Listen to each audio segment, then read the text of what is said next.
बहुत पुरानी बात है। अनंतपुर नाम के एक राज्य में जमुना दास नाम का एक नगर सेठ रहता था। सेठ के पास इतनी संपत्ति थी जितनी राजाओं और महाराजाओं के पास भी नहीं हुआ करती थी। सेठ जमुना दास की केवल एक ही संतान थी और वो थी उसकी बेटी अवंतिका। जमुना दास की बेटी अब जवान हो चुकी थी और वो चाहता था कि अपनी बेटी की शादी जल्द से जल्द करवा दें, क्योंकि जमुना दास को यह अंदेशा था कि वह अब बूढ़ा हो चला है। लेकिन जब भी वह अपनी बेटी से शादी की बात करता तो उसकी बेटी यह कहकर टाल देती कि पिताजी, मैं आपकी सेवा करना चाहती हूं। और फिर एक दिन सेठ जमुना दास ने अपनी बेटी को समझा बुझाकर उसकी शादी दूसरे नगर के एक बहुत ही बड़े व्यापारी के साथ कर दी, जिसका नाम था रामचरण। बेटी घर से विदा हो गई तो सेठ जमुना दास ने भी चैन की सांस ली। अपनी वृद्धावस्था के कारण सेठ जमुना दास की मृत्यु हो गई। अवंतिका को इस बात का बहुत ही दुख था। एक दिन की बात है, अवंतिका का पति, जो एक बहुत ही बड़ा व्यापारी था, उसने अवंतिका से कहा, मेरी प्यारी पत्नी, मैं अपने व्यापार को दूर दूर के कई देशों तक फैलाना चाहता हूं और इसके लिए मुझे एक लंबे सफर पर निकलना होगा। लेकिन तुम बिल्कुल भी चिंता मत करना।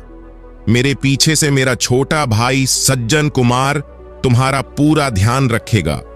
और फिर रामचरण अवंतिका से विदा लेकर अपने व्यापार को बढ़ाने के लिए दूसरे देशों के सफर पर निकल पड़ा।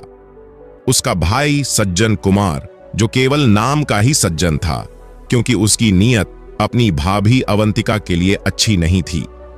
भाई के जाने के बाद कुछ दिनों तक तो उसने अपनी भाभी का पूरा ख्याल रखा, लेकिन धीरे धीरे उसके व्यवहार में बदलाव आने लगा।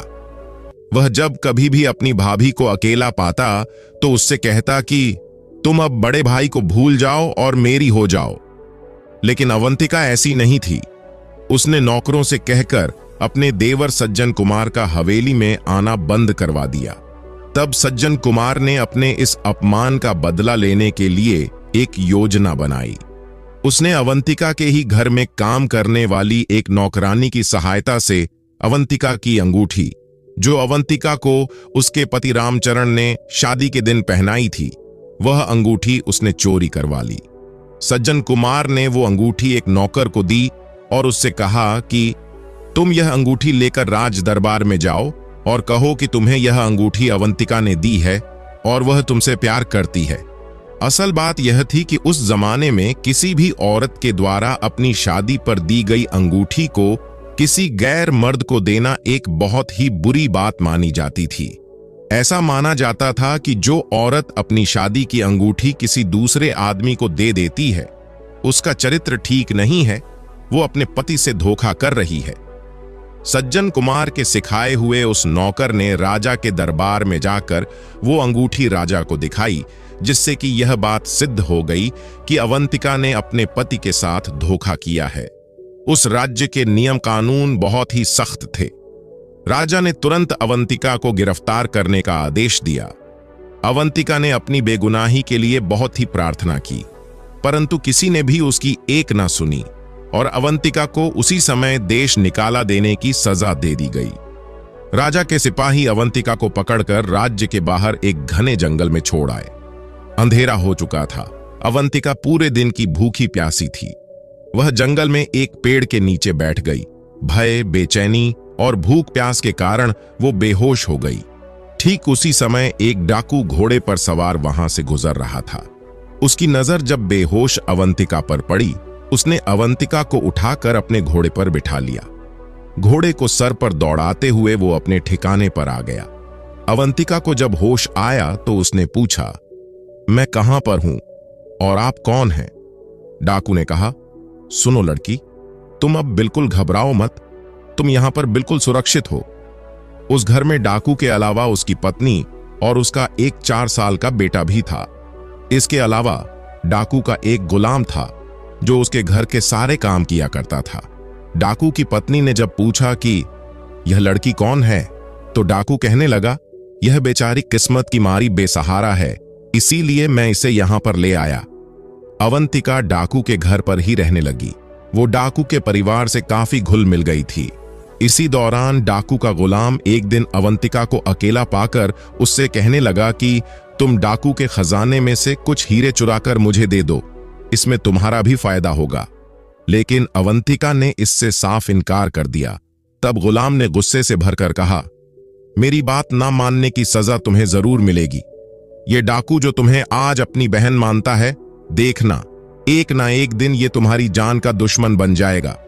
अब उस गुलाम ने अवंतिका से बदला लेने की पूरी योजना बना ली। एक रात की बात है, जब वो डाकू घर पर नहीं था तो उस गुलाम ने डाकू के सोए हुए बेटे की चाकू से गर्दन काट दी और खून से सना हुआ वो चाकू चुपचाप जाकर सोई हुई अवंतिका के तकिए के नीचे रख दिया। जब सुबह हुई, डाकू घर में वापस आया तो उसने अपने बेटे को मरा हुआ पाया। यह देखकर डाकू का मानो कलेजा ही फट गया। उसकी पत्नी जोर जोर से चिल्लाने लगी। तभी वो गुलाम भागता भागता आया और कहने लगा, मलिक, आपके बेटे को किसने मार दिया? अगर मुझे इस बात का मालूम पड़ जाए तो मैं अभी उससे बदला ले लूंगा। मैं उस हत्यारे को जिंदा नहीं छोड़ूंगा। और फिर जमीन पर पड़े हुए खून के छींटों को देखकर वह कहने लगा, देखिए मालिक, यह खून के छींटे किस तरफ जा रहे हैं। और फिर वो खून के छींटों का पीछा करते हुए डाकू को अवंतिका के कमरे में ले आया। गुलाम चिल्लाकर कहने लगा, मालिक, इस दुष्ट लड़की ने आपके बेटे की हत्या की है। अवंतिका के बिस्तर की तलाशी ली गई तो खून से सना हुआ चाकू उसके तकिए के नीचे से बरामद हुआ।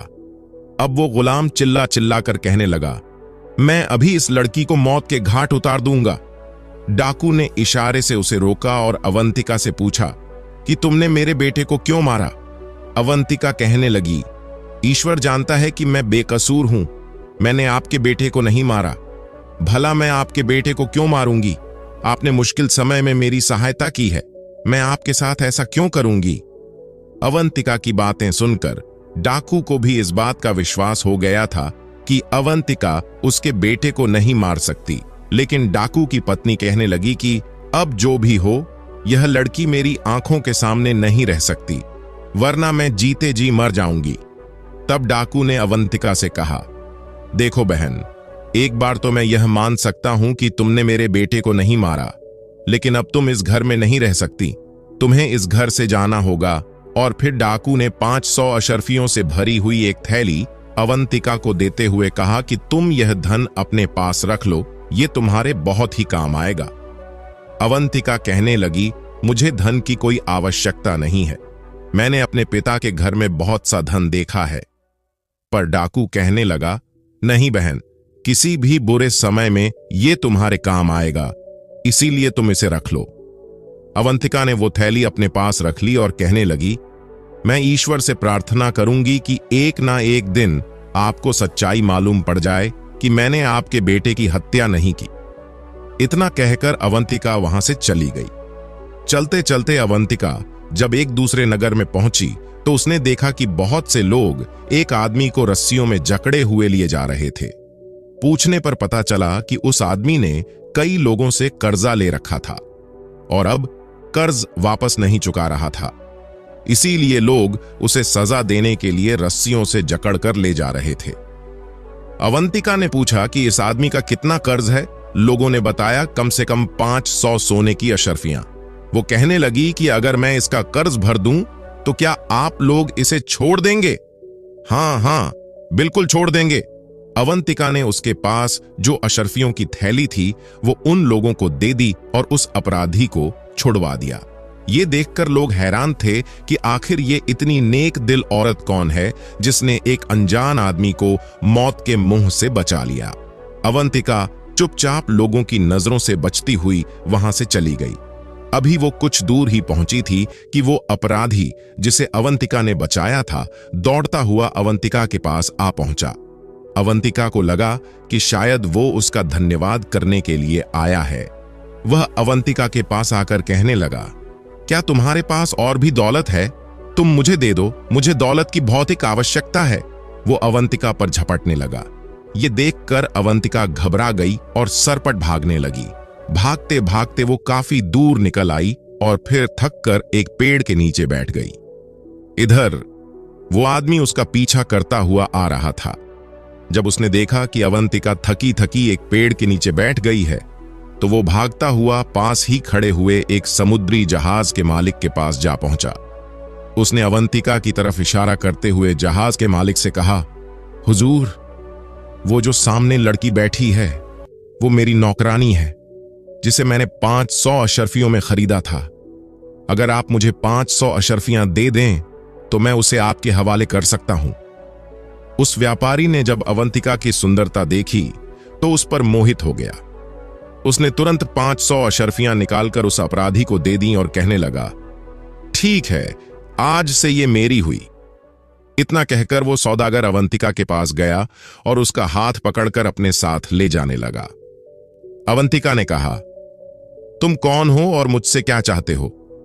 सौदागर ने कहा, चुपचाप मेरे साथ चलो, क्योंकि मैंने तुम्हें 500 अशर्फियां देकर खरीद लिया है। और वो देखो, तुम्हें बेचने वाला अशर्फियों की थैली लेकर भागा जा रहा है। इसके बाद सौदागर ने अवंतिका को जबरदस्ती अपने कंधों पर बिठाया और उसे उठाकर अपने समुद्री जहाज में ले गया। सौदागर ने अवंतिका को जबरदस्ती समुद्री जहाज की एक कोठरी में बंद कर दिया। वो चाहता था कि अवंतिका उससे शादी कर ले, परंतु अवंतिका इसके लिए तैयार नहीं थी। उसी रात अचानक समुद्र में एक भयानक तूफान आ गया। तूफान के कारण समुद्री जहाज के परखच्चे उड़ गए, लेकिन अवंतिका एक लकड़ी के तख्ते पर तैरती हुई एक किनारे पर जा लगी। दूसरी तरफ वो सौदागर भी एक लकड़ी के तख्ते को पकड़े हुए किसी दूसरे देश में जा पहुंचा। अवंतिका को जब होश आया तो वो एक साधु की कुटिया में थी। असल में एक वृद्ध साधु अवंतिका को वहां से उठाकर अपनी कुटिया में ले आया था। अवंतिका साधु के साथ ही रहने लगी और वहीं पर अपना जीवन गुजारने लगी। साधु की कुटिया जंगल में थी, लेकिन कई लोग उस साधु महाराज के दर्शन के लिए आते थे। असल में साधु महाराज के पास एक कमंडल था। साधु उस कमंडल में जल भरकर अपने पास रखता। जो भी लोग अपनी दुख, तकलीफ और रोग लेकर साधु के पास आते, साधु उस कमंडल का जल उन पर छिड़कता और अपना आशीर्वाद देकर उन्हें बिल्कुल ठीक कर देता। इसीलिए अक्सर लोग साधु के पास आया करते थे। दिन गुजरे। वृद्ध साधु को अब इस बात का अंदेशा हुआ कि उसकी मौत अब निश्चित है, तो उसने अवंतिका को वो कमंडल देते हुए कहा, बेटी, मेरी मृत्यु के बाद यह कमंडल तुम्हारे पास रहेगा। मैंने यह कमंडल अपनी तपस्या से प्राप्त किया है। अब इस कमंडल के द्वारा तुम लोगों के दुख, दर्द और उनकी बीमारियां ठीक करोगी। इस कमंडल में जल भरकर तुम जब लोगों पर छिड़कोगी तो उनकी बीमारियां दूर हो जाएंगी, लेकिन तुम्हें इसका उपयोग सिर्फ परोपकार की भावना से ही करना है, अपने स्वार्थ के लिए नहीं। अवंतिका ने कहा, ठीक है बाबा, मैं आपको वचन देती हूं, मैं ऐसा ही करूंगी। इसके बाद जब साधु महाराज की मृत्यु हो गई तो अवंतिका ने वो कमंडल अपने पास रख लिया। अवंतिका उस जंगल को छोड़कर आगे चल दी। सफर तय करते हुए अवंतिका अब एक ऐसे देश में जा पहुंची जहां पर सिर्फ औरतों का ही साम्राज्य था। उस देश की बागडोर एक रानी के हाथ में थी और वहां पर सिर्फ औरतें ही रहती थीं। किसी भी पुरुष के वहां पर आने पर पाबंदी थी। जब अवंतिका वहां पर पहुंची तो उसके दुख और तकलीफों के बारे में सुनकर वहां की औरतों ने उसे अपने यहां रहने की अनुमति दे दी। अवंतिका वहीं पर रहने लगी और साधु बाबा के द्वारा दिए गए कमंडल से लोगों की सहायता करने लगी। वहां की प्रजा के दुख, दर्द और बीमारियों को दूर करने लगी। जब वहां की रानी को इस बारे में पता चला तो उसने अवंतिका को अपने महल में बुलाया और कहा, बेटी, तुम जैसी नेक दिल औरत की जगह इस महल में है। तुम महल में आकर रहो और लोगों के दुख, दर्द और उनकी बीमारियां दूर करो। अवंतिका अब रानी के महल में रहने लगी थी। समय बीतने के साथ साथ रानी बुरी हो चुकी थी। उसने अवंतिका को अपना उत्तराधिकारी घोषित कर दिया और यह घोषणा कर दी कि रानी की मृत्यु के बाद अवंतिका ही इस देश की नई रानी बनेगी। कुछ समय के बाद जब रानी की मृत्यु हो गई तो सभी की सहमति से अवंतिका को उस देश की रानी बना दिया गया। अवंतिका की ख्याति अब दूसरे देशों में भी फैलने लगी कि वह लोगों के दुख, दर्द और उनकी बीमारियों को ठीक कर देती है। अब आसपास के देशों से भी कई लोग अवंतिका के पास अपनी बीमारियों का इलाज करवाने के लिए आने लगे। बदले में वो अवंतिका को ढेरों आशीर्वाद और दुआएं देकर जाते। अब इस देश में दूसरे देशों से पुरुष आ सकते थे, लेकिन सिर्फ अपना इलाज करवाने के लिए, और इलाज के बाद उन्हें वहां से वापस जाना पड़ता था। एक दिन की बात है, अवंतिका को खबर मिली कि वहां की एक सराय में 6 मुसाफिर आकर रुके हैं। अगले दिन वो 6 मुसाफिर जब राजमहल में पहुंचे, तब अवंतिका ने अपने कमरे की खिड़की से उन 6 मुसाफिरों को देखा। अवंतिका उन 6 आदमियों को पहचान गई थी। इसीलिए अवंतिका ने यह फैसला किया कि जब वो उन 6 आदमियों को अपने पास इलाज के लिए बुलाएगी, तो वो अपना चेहरा नकाब से ढक कर रखेगी। उन 6 मुसाफिरों को अवंतिका के दरबार में पेश किया गया। अवंतिका ने अपना चेहरा एक नकाब से ढक लिया और उन आदमियों से उनकी तकलीफ के बारे में पूछा। सबसे पहले 2 आदमी आगे बढ़कर आए, जिनमें से एक कहने लगा, रानी साहिबा, मैं अपने छोटे भाई का इलाज करवाने के लिए आया हूं। मेरा छोटा भाई अंधा हो चुका है। असल बात यह है कि मैं एक व्यापारी हूं, और जब मैं व्यापार के सिलसिले में दूसरे देश की यात्रा पर गया था, तो पीछे से अपनी पत्नी की देखभाल का जिम्मा मैंने अपने छोटे भाई को दे दिया था। लेकिन मेरी पत्नी बेवफा निकली और मुझे छोड़कर चली गई। इसी दुख में मेरा भाई रो रो कर अंधा हो गया। अवंतिका समझ गई कि यह व्यापारी उसका पति है और यह अंधा आदमी वही सज्जन कुमार है। अवंतिका ने कहा, व्यापारी, क्या तुम्हें इस बात का पक्का विश्वास है कि तुम्हारी पत्नी ने तुम्हारे साथ धोखा किया था? व्यापारी कहने लगा, महारानी जी, मेरा मन तो नहीं मानता कि मेरी पत्नी धोखेबाज हो सकती है, लेकिन मैं अपने भाई की बात को कैसे झुठला सकता हूं? ठीक है, मैं कल तुम्हारे भाई का इलाज करूंगी। इसके बाद 2 और लोग रानी के सामने हाजिर हुए। उनमें से एक कहने लगा, रानी साहिबा, मैं आपके पास अपने इस गुलाम का इलाज करवाने के लिए आया हूं। मैंने बचपन से ही इसे अपने बच्चों की तरह से पाल पोस कर बड़ा किया है। अवंतिका ने पहचान लिया कि यह आदमी वही डाकू है और उसके साथ जो रोगी है वो वही गुलाम है जिसने अवंतिका पर हत्या का झूठा इल्जाम लगवाया था। अवंतिका ने कहा, अच्छा ठीक है, तुम्हारा इलाज भी कल किया जाएगा। अब अगले मुसाफिर ने उठकर कहा, महारानी जी, मुझे मिर्गी का रोग हो गया है। कृपया ईश्वर से प्रार्थना कीजिए कि मैं ठीक हो जाऊं। मैंने बहुत सोचा और फिर मुझे याद आया कि मैंने एक ऐसा पाप किया था कि एक खूबसूरत लड़की जिसे मैंने खरीदा था, उसके साथ मैंने बहुत ही बुरा बर्ताव किया था। लगता है उसी पाप की सजा मुझे मिली है। तब वहां पर पहुंचे हुए आखिरी मुसाफिर ने कहा, भाई, एक नेक दिल और शरीफ औरत को नौकरानी बताकर मैंने ही तुम्हें बेचा था। मेरा अपराध तो तुमसे भी ज्यादा खतरनाक है, क्योंकि उस नेक दिल औरत ने मेरी जान बचाई थी, और शायद इसी की सजा मुझे मिल रही है कि मेरे दोनों हाथ अपाहिज हो चुके हैं। रानी पहचान गई कि यह वही बदमाश है जिसकी जान उसने बचाई थी, और उसके साथ खड़ा वो आदमी वही व्यापारी है जिसके समुद्री जहाज पर वो बंदी बनकर रही थी। सारी बातें सुनने के बाद अवंतिका ने कहा, आज तुम सभी लोग जा सकते हो और आराम करो। कल इसी वक्त राजमहल में आना। अगर ये अंधा और कोढ़ी अपनी अपनी सच्चाई बता दें तो मैं इन्हें भी रोग मुक्त कर दूंगी, लेकिन अगर दोनों झूठ बोलेंगे तो उन्हें सजा दी जाएगी। असल बात यह है कि मैं तुम सभी लोगों को पहचानती हूं। जिन लोगों ने सब कुछ सच सच बता दिया है, उनके लिए मैं आज ही ईश्वर से प्रार्थना करूंगी। इसके बाद सभी मुसाफिर सराय में वापस आ गए। जिन्होंने सच सच बोल दिया था वे तो खुश थे और अपने रोग से मुक्त हो जाने का उन्हें पक्का विश्वास था, मगर अंधा और कोढ़ी दोनों को ऐसा मालूम होता था कि वो अंगारों पर लौट रहे हैं। वे दोनों दुविधा में फंस चुके थे। अगर सच कह देंगे तो उनकी पोल खुल जाएगी, और झूठ कहेंगे तो रानी उन्हें सजा देगी। दूसरे दिन जब वे दरबार में पहुंचे तो सबसे पहले अंधे ने आगे बढ़कर अपना अपराध स्वीकार करते हुए कहा, रानी साहिबा, मेरे भाई की पत्नी यानी मेरी भाभी बिल्कुल बेगुनाह थी, और मैंने ही साजिश करके अपनी भाभी को फंसाया था, और उसके बाद उसने सारी बात सच सच बता दी। अभी उसकी बात खत्म नहीं हुई थी कि उसका भाई उस पर हमला करने के लिए दौड़ा और कहने लगा, रानी साहिबा, मैं तो कहता हूं कि इस अंधे को ठीक करने की बजाय इसके हाथ पैर भी कटवा दिए जाएं। मुझ पर और मेरी बेगुनाह पत्नी पर इसने जो अत्याचार किए हैं उसकी सजा इसे मिलनी ही चाहिए। इसी तरह जब डाकू के गुलाम ने अवंतिका की बेगुनाही की बात कही और अपनी बेईमानी की बात स्वीकार की तो डाकू की आंखों में खून उतर आया।